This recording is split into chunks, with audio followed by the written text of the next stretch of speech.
समस्याएं आज के समय में कोई ऐसा व्यक्ति नहीं है जो ये कह नहीं सकता कि उसके जीवन का हिस्सा नहीं है। हर व्यक्ति के पास कोई ना कोई समस्या जरूर है, लेकिन क्या हर समस्या का जो समाधान है या हर समस्या को जो सामना करने की ताकत है वो हमारे पास है?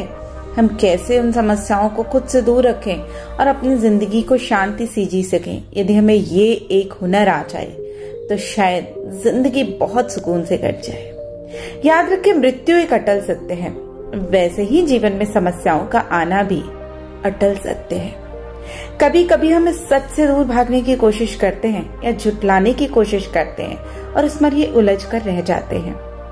तो आज एक कहानी ऐसी आपको सुनाऊंगी जो ये बताएगा कि समस्या का समाधान करने के लिए आपको क्या करना चाहिए। ये कहानी एक किसान की है।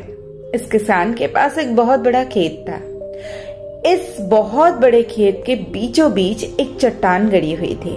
उसका एक हिस्सा मिट्टी के ऊपर निकला हुआ था और इस पत्थर से टकराकर किसान के कई औजार टूट जाते थे। उसको बड़ा नुकसान होता था।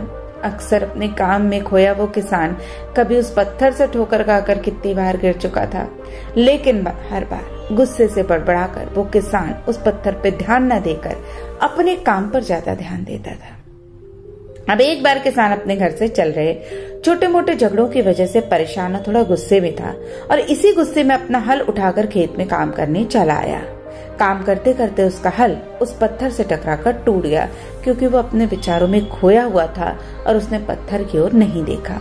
अब इस बार किसान का गुस्सा 7वें आसमान पे पहुंच गया। उसने इस बार कसम खा ली कि आज चाहे कुछ भी हो जाए, चाहे कितनी मेहनत करनी पड़े, आज इस चट्टान को अपने खेत से उखाड़ कर बाहर फेंक दूंगा। अब किसान गुस्से में से अपने खेत से निकला, अपने गांव में गया, अपने 4-5 दोस्तों को बुलाकर अपने खेत में ले आया। किसान ने अपने सभी दोस्तों को उस चट्टान को दिखाते हुए कहा, यही वो चट्टान है जिसके बारे में मैंने तुम लोगों को बताया है। आज हमें इसी को खोदकर मेरे खेत से बाहर निकाल फेंकना है। मैं शुरुआत करता हूँ, बाद में तुम सब लोग मिलकर मेरी मदद करना। अब किसान फावड़ा लेकर पत्थर के एक किनारे पर वार करने लगता है और खोदने लगता है। किसान ने भी 4-5 बार ही फावड़े का इस्तेमाल किया था कि वो पत्थर जड़ से निकलकर हिलने लगता है। अब किसान के सारे दोस्त ये देखकर किसान पर हंसने लगते हैं। एक तो उसका मजाक उड़ाते हुए कहता है, अच्छा तो यही वो बड़ी गहरी चट्टान थी जिसके लिए तुमको हम दोस्तों की मदद लेनी पड़ी। किसान अब अपने दोस्तों के आगे बड़ा शर्मिंदा होता है, उनसे माफी मांगता है और उन्हें जाने के लिए कहता है।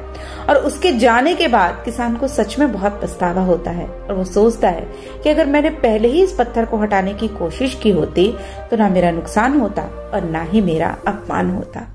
तो याद रखें दोस्तों, ये कहानी हमें बस यही एहसास दिलाने के लिए काफी है कि जिन समस्याओं को हम चट्टान समझते हैं, अगर उन्हें सही जगह पर चोट मारी जाए तो वो एक पत्थर से मामूली बात बन जाते हैं। फिर इस मामूली से पत्थर को हम ठोकर मारकर बड़ी आसानी से अपने रास्ते से हटा सकते हैं। तो बस ये एक एटीट्यूड कि हर परेशानी का कोई न कोई हल जरूर है और हमारे पास ही है। यदि आप इस एटीट्यूड के साथ काम करेंगे तो जीवन की कोई भी परेशानी आपको परेशानी नहीं लगेगी।